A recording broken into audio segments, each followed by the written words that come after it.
Welcome back to Nice Ice. In today's episode 3, I bring y'all Sauce Walka. Now, Sauce is somebody who's been, elevating the game when it comes to having nice ice.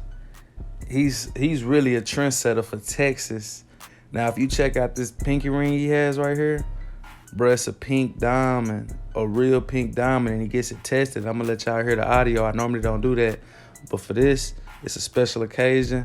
I'm gonna let y'all check that out.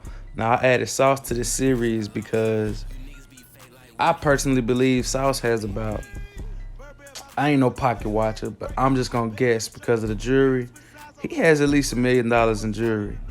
Now, that's not easy to do when you're an independent artist. Sauce has never signed a deal. He had offers from Jay-Z, turned it down. Oh my God, it was quick. It was fast. Real pink diamond. One more time. Yeah, I'm gonna let y'all hear this audio right here. Time. I'm gone. He's just a real trendsetter when it comes to having nice jewelry, man. And since we was already in Houston, if y'all haven't already seen the last episode 2 of Nice Ice, featuring Brick from Wolfpack, y'all go do that. But since we're in Houston already, I wanted to stay down south for a little longer and bring y'all Sauce Walka. Y'all let me know who y'all would like to see on the next episode. And don't forget to like, subscribe, and comment. Peace out.